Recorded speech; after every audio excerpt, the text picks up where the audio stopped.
Welcome student. आज हम lecture 3 में पढ़ेंगे भौतिक यूनिटों में सांद्रता व्यक्त करने की विधियों के बारे में। इसके पहले हम लोग पिछले वीडियो में पढ़ा था भौतिक यूनिटों की सांद्रता में व्यक्त करने की विधियों में द्रव्यमान प्रसवता के बारे में पढ़ लिया था और द्रव्यमान आयतन प्रसवता के बारे में पढ़ लिया था। अब हम लोग पढ़ेंगे आयतन प्रसवता के बारे में। तो आयतन प्रसवता के बारे में सबसे पहले हम लोग देखेंगे कि आयतन प्रसवता क्या होता है।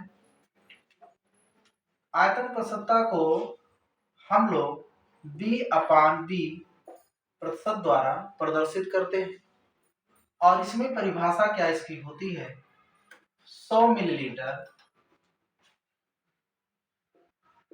आयतन में उपस्थित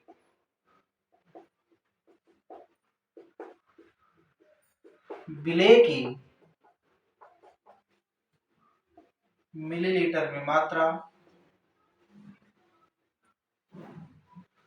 100 मिलीलीटर आयतन में उपस्थित विलेय की मिलीलीटर में मात्रा विलयन की आयतन प्रसवता कहलाता है।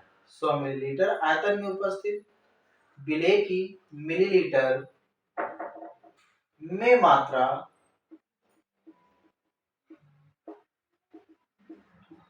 आयतन प्रसवता कहलाता है।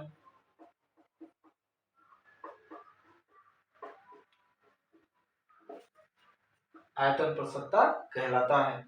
आयतन प्रसवता को स्मॉल b अपान कैपिटल B प्रतिशत से प्रदर्शित किया जाता है। इसके फार्मूले के रूप में अगर लिखना हो तो हम लोग लिख सकते हैं आयतन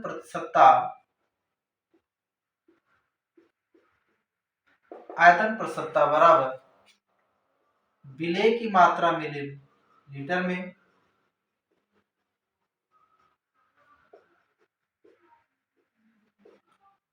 बटे विलयन की मात्रा मिलीलीटर में गुणे 100। तो हमने सीखा भौतिक यूनिटों में सांद्रता व्यक्त करने की विधियों में आयतन प्रसवता के बारे में। परिभाषा इसकी क्या होती है, 100 मिलीलीटर आयतन में उपस्थित विलेय की मिलीलीटर में मात्रा आयतन प्रसवता कहलाता है। आयतन प्रसवता को B/B प्रतिशत द्वारा प्रदर्शित किया जाता है। हम इसको सूत्र के रूप में लिख सकते हैं आयतन प्रसवता बराबर विलेय की मात्रा मिलीलीटर में बटे विलयन की मात्रा मिलीलीटर में गुणे 100। तो हमने सीखा आयतन प्रसवता के बारे में। अब बच्चों हम लोग इसके आगे पढ़ेंगे पीपीएम में सांद्रता। किसमें सांद्रता पढ़ेंगे, पीपीएम में सांद्रता के बारे में हम लोग पढ़ेंगे। पीपीएम में सांद्रता व्यक्त करना विलयन की अवस्था में एक महत्वपूर्ण टॉपिक होता है जो कभी कभी 1 से 2 नंबरों में बोर्ड परीक्षाओं में पूछ लिया जाता है। तो आइए बच्चों हम लोग सीखेंगे पीपीएम में सांद्रता कैसे हम लोग निकालते हैं। देखिए पीपीएम में होता क्या है, पीपीएम बराबर मतलब पीपीएम क्या है, पार्ट्स पर मिलियन, पार्ट्स पर मिलियन। और आप लोग जानते हैं कि 1 मिलियन बराबर होता है 10 लाख और इसको आप लिख सकते हैं 10 पे पावर 6। अर्थात कहने का मतलब यह है कि जो बिलियन की कुल मात्रा होती है वह 10 लाख लीटर हो सकता है, अर्थात 10 पे पावर 6 लीटर हो सकता है, या फिर क्या हो सकता है 10 पे पावर 6 ग्राम हो जाएगा, या फिर क्या हो सकता है 10 पे पावर 6 किलोग्राम हो गया। अर्थात यहाँ पे पार्ट्स पर मिलियन से तात्पर्य है कि बिलियन की 10 लाख मात्रा में उपस्थित, बिलियन के कितनी लाख मात्रा में उपस्थित, बिलियन के 10 लाख मात्रा में उपस्थित विलेय की ग्राम में मात्रा पीपीएम में सांद्रता कहलाता है। तो हम लोग इसको देखेंगे पीपीएम में सांद्रता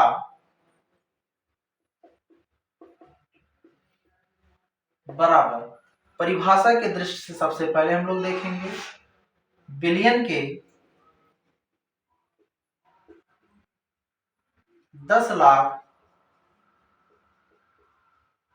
मात्रा में उपस्थित, बिलियन के 10 लाख मात्रा में उपस्थित विलय की मात्रा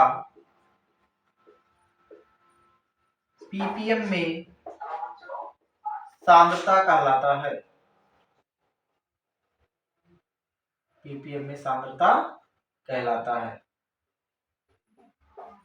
अब इसको हम लोग परिभाषा के दृष्टि से लिख सकते हैं। परिभाषा की दृष्टि में देखा, बिलियन के 10 लाख मात्रा में उपस्थित विलय की मात्रा पीपीएम में सांद्रता कहलाता है। इसके आगे हम लोग इसको सूत्र के रूप में देख सकते हैं। पीपीएम में सांद्रता बराबर विलय की मात्रा बटे बिलियन की मात्रा गुणे 10 पे पावर 6। तो इस प्रकार बच्चों हम लोगों ने सीखा आयतन प्रसन्नता के बारे में, और किसके बारे में भी सीखा हम लोग, पीपीएम में सांद्रता ज्ञात करने के बारे में भी हम लोगों ने सीख लिया है। तो प्यारे बच्चों, हम लोग इसके बाद पढ़ेंगे रासायनिक यूनिटों में सांद्रता व्यक्त करने की विधि के बारे में। तो आइए बच्चों, हम लोग सीखते हैं रासायनिक यूनिटों में सांद्रता व्यक्त करने की विधि के बारे में। तो देखिए, रासायनिक यूनिटों में सांद्रता व्यक्त करने के लिए यह जो पद्धति होती है, यह जो सांद्रता होती है रासायनिक अभिक्रियाओं पर डिपेंड करता है, जिसे बोला जाता है रासायनिक यूनिटों में सांद्रता व्यक्त करने की विधि। रासायनिक यूनिटों में सांद्रता व्यक्त करने की विधियां में हम लोग सीखेंगे सबसे पहले मोलरता के बारे में।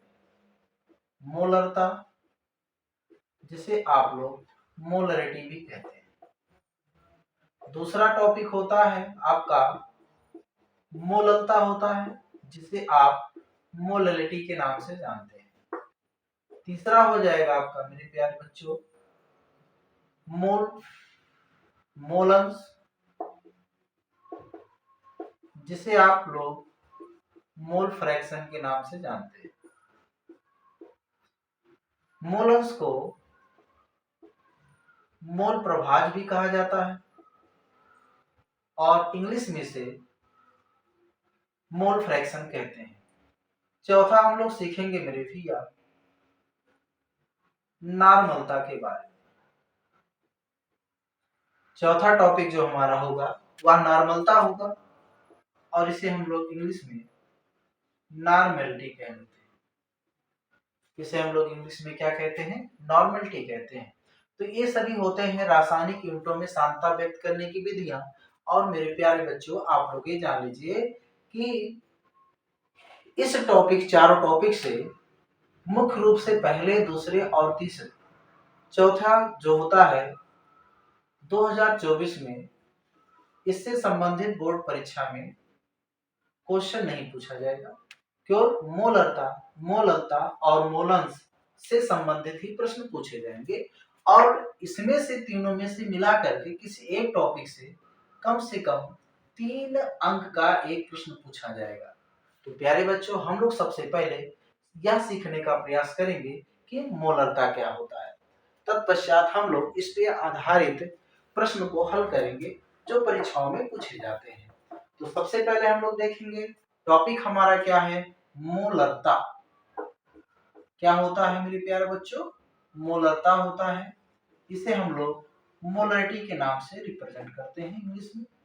परिभाषाएं क्या होती हैं, इसको हम लोग देखेंगे। परिभाषा ये होता है कि 1 लीटर आयतन में उपस्थित, 1 लीटर आयतन में उपस्थित विलेय के मोलों की संख्या,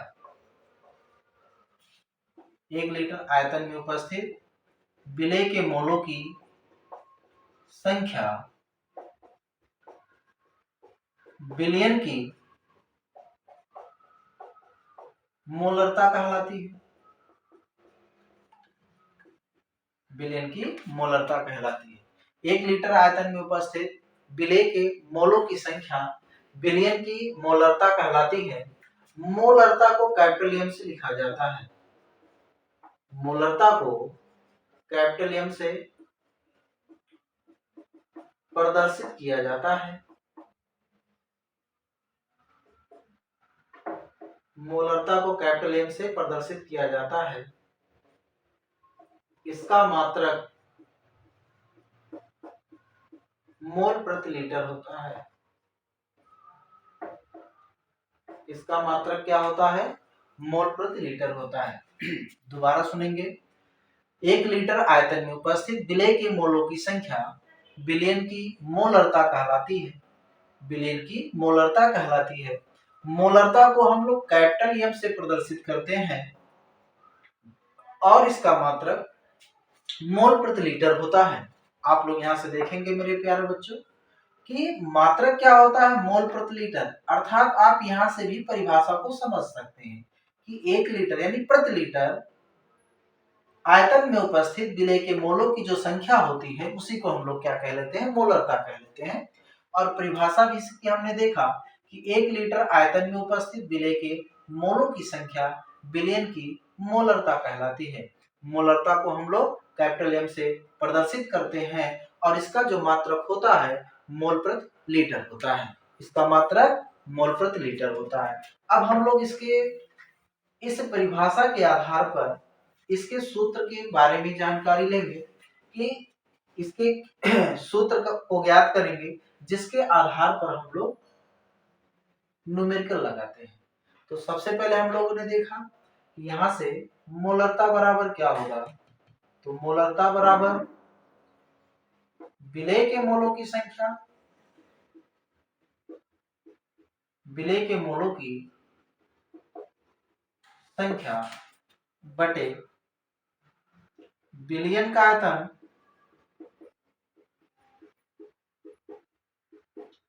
मिलीलीटर में गुणे कितना हो जाएगा मेरे भैया? 1000 हो जाएगा। ठीक। या फिर आप लोग इसको इस तरह भी देख सकते हैं, विलेय के मोलों की संख्या बटे बिलियन का आयतन क्या हो जाएगा? लीटर में होगा। और फिर आगे देखेंगे आप यहां से मोलरता बराबर विलेय के मोलों की संख्या बटे बिलियन का आयतन। तो मेरे भैया आप समझेंगे, अगर बिलियन का आयतन किसमें हो गया? मिलीलीटर में हो गया है, तो आप इसको लीटर में बदलने के लिए क्या करेंगे? 1000 से भाग दे देंगे। और आप लोगों ने पढ़ा है कि बाहर का गुणा हम लोग बाहर करते हैं और अंदर का गुणा अंदर करते हैं। तो इसको आप इस तरह लिख सकते हैं, 1000 को यहाँ पे आप गुणा करके लिख सकते हैं। अर्थात आपका हो जाएगा विलेय के मोलों की संख्या बटे बिलियन का आयतन मिलीलीटर में गुणे कितना हो जाएगा? आपका 1000 हो जाएगा। पुनः हम देखेंगे जो मोल बराबर होता है वह भार बटे अणुभार के बराबर होता है। तो यहाँ पर लिख सकते हैं विलेय के मोलों की संख्या के आधार पर विलेय का भार बटे विलेय का अणुभार होता है बटे हम यहाँ लिख सकते हैं बिलियन का आयतन मिलीलीटर में गुणे 1000। विलेय के भार को स्मॉल डब्ल्यू से लिखेंगे और इसमें हम लोग करते क्या है? 1000 से गुणा करेंगे, क्योंकि इसको जब बटे में लिखेंगे तो ऊपर हो जाएगा नीचे और नीचे का गुणा बिलियन का आयतन में हो सकता है, यानी बिलियन के आयतन में हो जाएगा। बटे यहाँ पर हो जाएगा बिलियन का आयतन यानी बी क्या हो जाता है? ml।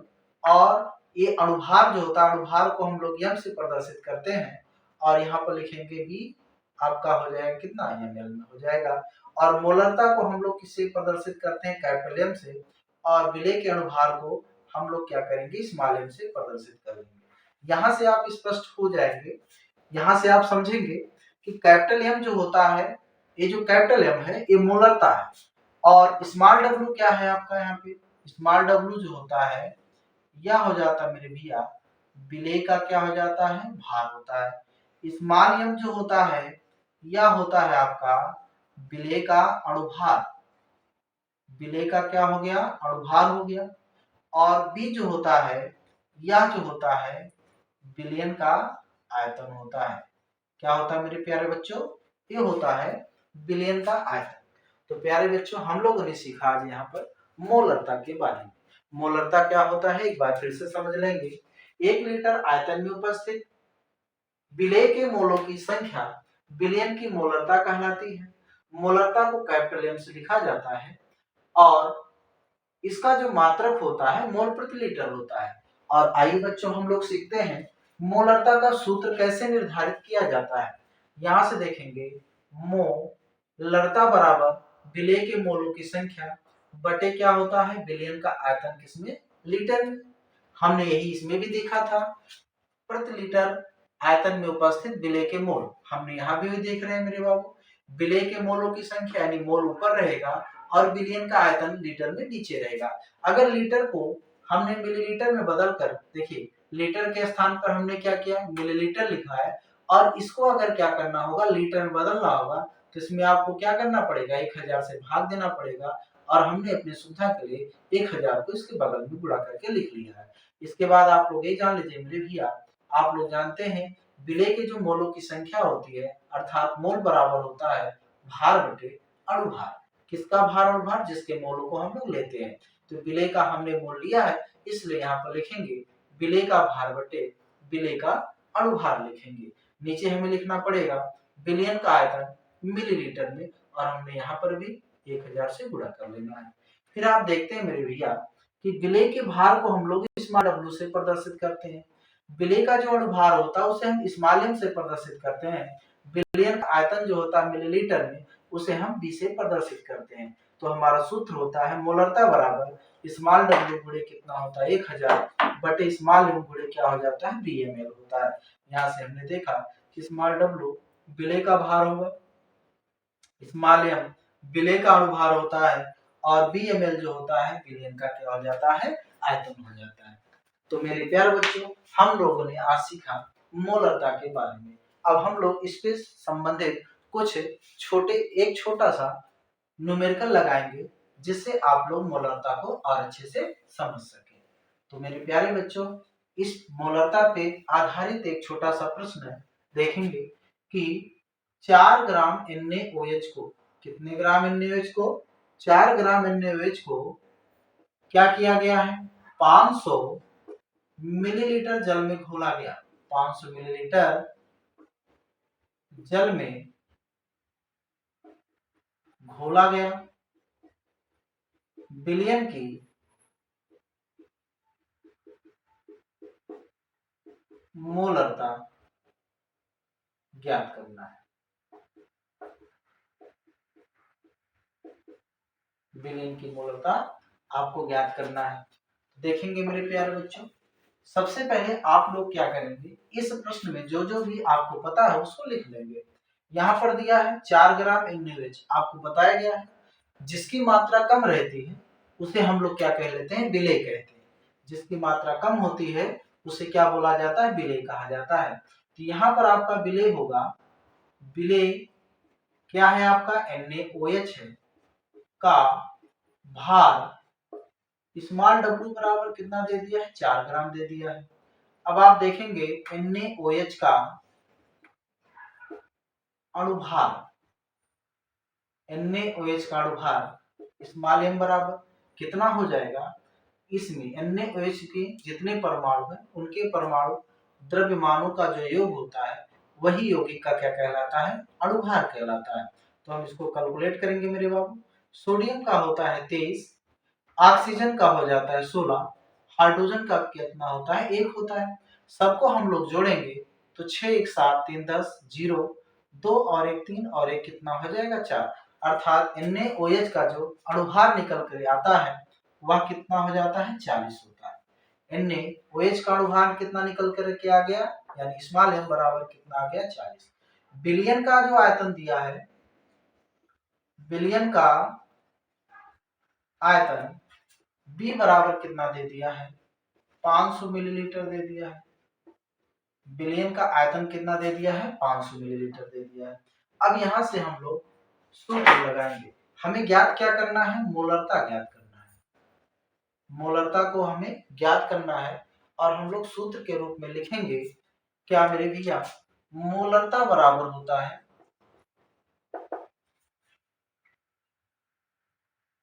स्मॉल डब्लू गुणे 1000 बटे स्मॉल एम और बी एम एल में, अर्थात बिलियन का आयतन किस में हो, मिलीलीटर में हो। तो आगे देखेंगे मेरे भैया, मोलरता बराबर स्मॉल डब्लू का मान जो है उसको हम लोग लिखेंगे। यहाँ पर स्मॉल डब्लू का मान कितना है, 4 है, और फिर 1000 लिख लिया जाएगा। स्मॉल एम का मान कितना मेरे बच्चों, 40 है, आपने अभी यहाँ पर निकाला है। ये 40 को उठा करके इसमें रखेंगे और बिलियन का आयतन कितना दे दिया, 500 दे दिया है। इस 500 से आप 1000 में भाग देंगे तो 2 आएगा, और 4 से इस 40 में भाग देंगे तो कितना आ जाएगा, 10 आ जाएगा। आपका कितना आ गया मेरे बाबू, 2 बटे कितना आ गया, 10। 10 से 2 में भाग देंगे, 0 दशमलव कितना आ जाएगा, 2 आ जाएगा। अर्थात मोलरता आपका यहाँ पर कितना निकल के आता है, 0.2 मोल प्रति क्या हो जाता है, लीटर होता है। क्या हो जाता है, मोलरता बराबर क्या हो जाता है, 0.2 मोल प्रति लीटर निकल करके आ जाता है। तो प्यारे बच्चों, हम लोगों ने आज रासायनिक यूनिटों में सांद्रता व्यक्त करने की विधियों में मोलरता के बारे में सीखा, और इसके पश्चात हम लोग सीखेंगे मोलरता के बारे में, जिसपे इसके पश्चात हम लोग किसके बारे में सीखेंगे, मोलरता के बारे में सीखेंगे। तो अगला टॉपिक हमारा क्या होता है मेरे प्यारे बच्चों, मोलरता होता है। ठीक है, तो आइए बच्चों हम लोग सीखते हैं मोलरता के बारे में। तो अगला टॉपिक हमारा क्या है, मोलरता है। मोलरता इसे हम लोग कहते हैं मोलरिटी के नाम से जानते हैं। ठीक, तो जिस प्रकार, अब इस टॉपिक को आप लोग रटेंगे नहीं, इसको समझ के पढ़ेंगे। मोलरता को जो मात्रक होता है, मोलरता का मात्रक जो होता है क्या हो जाता है, मोल प्रति किलोग्राम होता है। मोलरता का मात्रक क्या होता है, मोल प्रति किलोग्राम होता है। परिभाषा यहाँ से क्या निकल के आती है, प्रति किलोग्राम बिलियन में उपस्थित विलेय के, यानी यहाँ पर क्या हो जाता है, विलायक ले लिया जाएगा। प्रति किलोग्राम विलायक में उपस्थित विलेय के जो मोल होते हैं उसी की मात्रा को ही क्या बोला जाता है, विलयन की मोलरता कहा जाता है। मोलरता को हम लोग किससे प्रदर्शित करते हैं, स्मॉल एम से प्रदर्शित करते हैं। मोलरता को स्मॉल एम से प्रदर्शित किया जाता है, और इसका जो मात्रक होता है मेरे प्यारे बच्चों, मोल प्रति क्या हो जाता है, किलोग्राम होता है। ठीक, क्या आ जाता है, मोल प्रति किलोग्राम होता है। और हमने यहाँ पर देखा कि मोलरता का जो मात्रक होता है मोल प्रति किलोग्राम होता है। परिभाषा यहाँ से क्या के निकल के आती है, प्रति किलोग्राम विलायक में उपस्थित विलेय के मोलों की संख्या विलेय की मोलरता कहलाती है। तो आइए बच्चों हम लोग इसका परिभाषा भी देख लेते हैं कि मोलरता क्या होता है। देखेंगे क्या होता है परिभाषा मेरे भैया, कि 1 किलोग्राम विलायक में उपस्थित, यानी 1 kg, 1 किलोग्राम विलायक में उपस्थित, 1 किलोग्राम विलायक में उपस्थित विलेय के मोलों की संख्या, 1 किलोग्राम विलायक में उपस्थित विलेय के मोलों की संख्या बिलियन की मोलरता कहलाती है। बिलियन की मोलरता कहलाती है। मोलरता को हम लोग स्मॉल एम से प्रदर्शित करते हैं। मोलरता को स्मॉल एम से प्रदर्शित किया जाता है, और मोलरता का मात्रक, मोलरता का मात्रक मोल प्रति किलोग्राम होता है। मोलरता का मात्रक मोल प्रति किलोग्राम होता है। तो प्यारे बच्चों, हम लोग अब इसका सूत्र ज्ञात करेंगे। चलिए देखते हैं हम लोग, मोलरता बराबर क्या है, विलेय के मोलों की संख्या, विलेय के मोलों की संख्या बटे विलायक का भार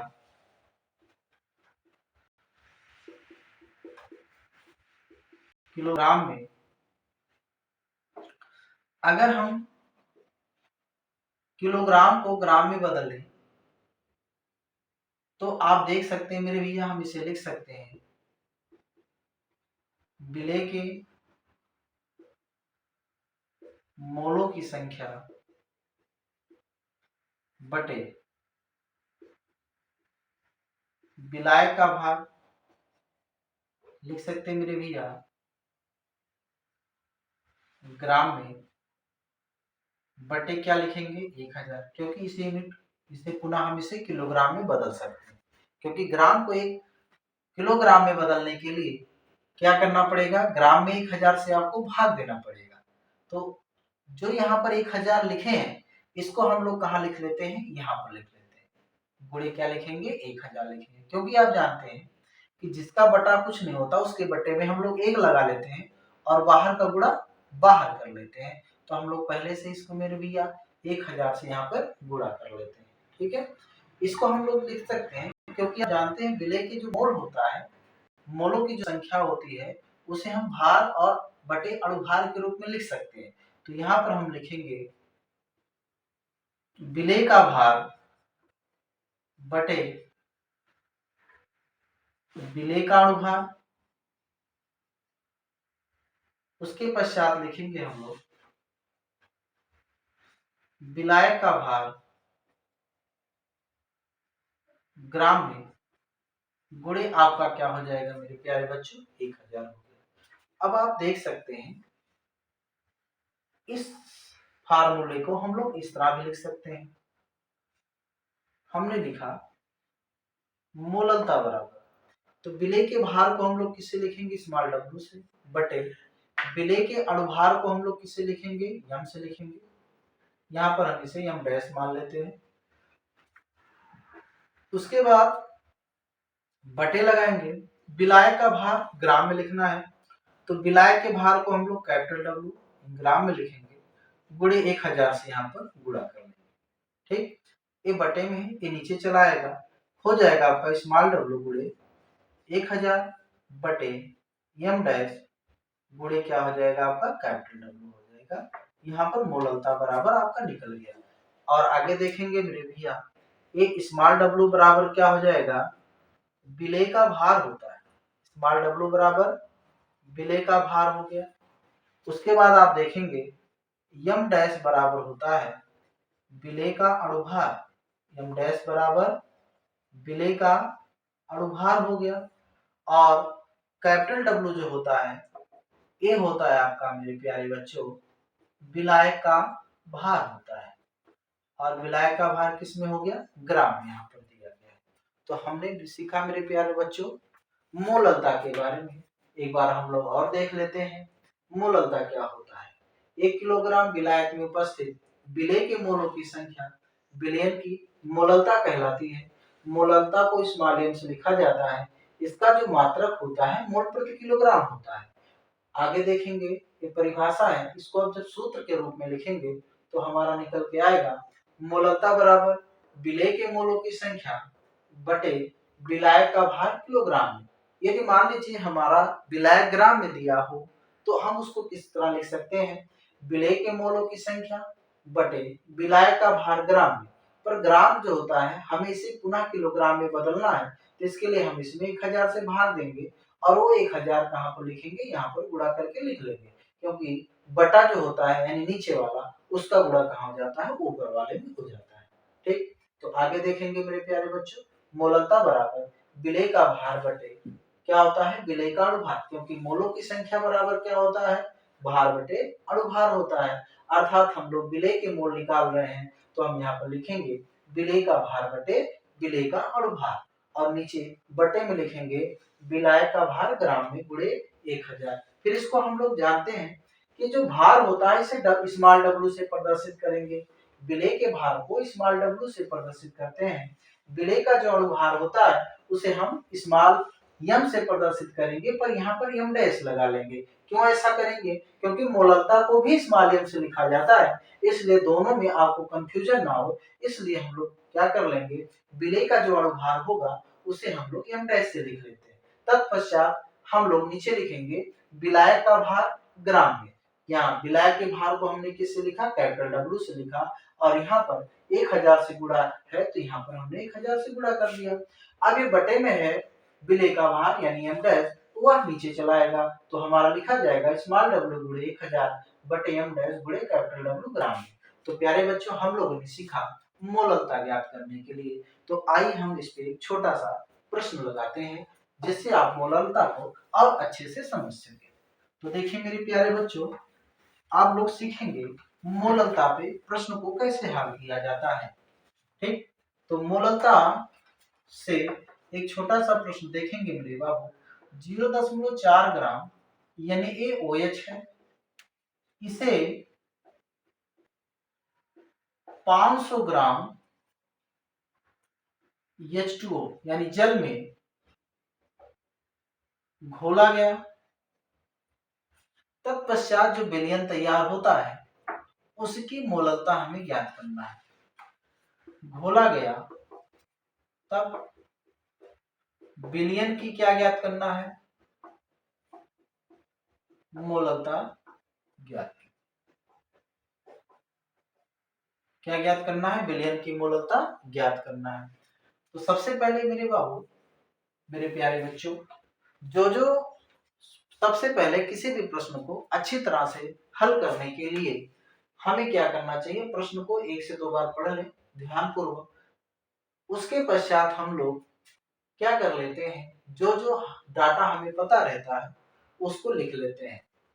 चलिए ठीक है, तो हम लोग एक बार प्रश्न को पढ़ते हैं और तत्पश्चात जो हमें पता है उसे हम लोग नोट कर लेंगे।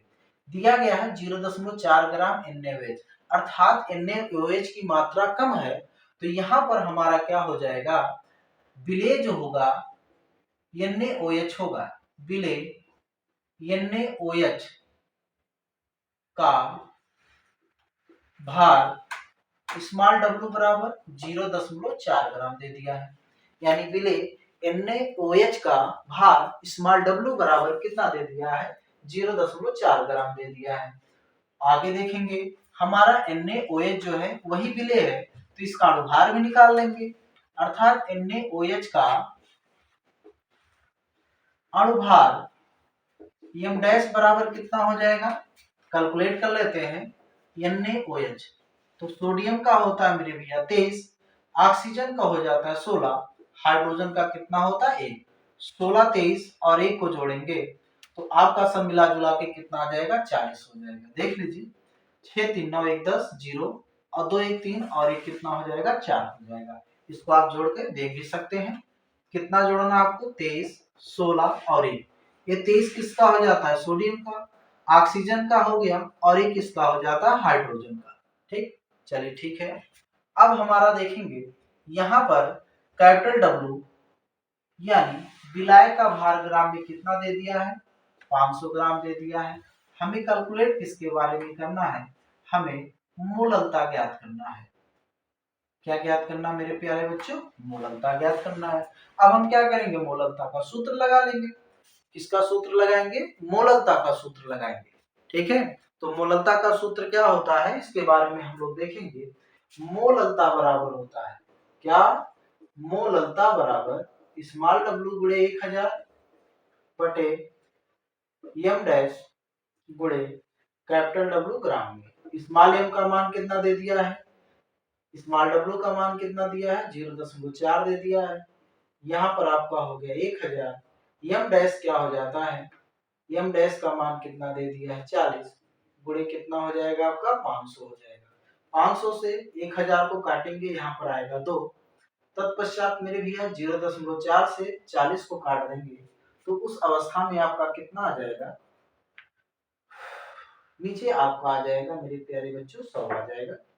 ठीक, आगे देखेंगे हम यहाँ पे लिखेंगे 2 बटे कितना हो जाएगा 100, ऊपर बचा है तो नीचे कितना आया 100। 100 से इसको काटेंगे तो आपका आ जाएगा 0.02, यानी इस अंक के 2 अंक पहले क्या हो जाएगा, दशमलव लगेगा। अर्थात आपका जो आंसर आएगा 0.02 आएगा। इस प्रकार हमारा मोललता निकल के आता है।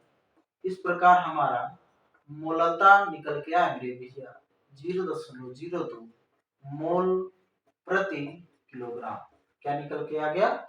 मोल प्रति किलोग्राम। तो मेरे प्यारे बच्चों, हम लोगों ने सीखा मोलरता और मोललता के बारे में, और जो बोर्ड परीक्षा के दृष्टि से बहुत ही इंपॉर्टेंट है। इससे संबंधित और भी प्रश्न हम लोग अगले वीडियो में चर्चा करेंगे, और हमारे चैनल को आप लोग सब्सक्राइब करें, जिससे आपको इससे संबंधित अगला वीडियो प्राप्त हो सके। तो मेरे प्यारे बच्चों, इसी के साथ आज हम ये भी लेक्चर समाप्त करते हैं, और इसके आगे हम लोग अगले वीडियो में फिर कल मिलेंगे। और आज के लिए इतना ही। धन्यवाद।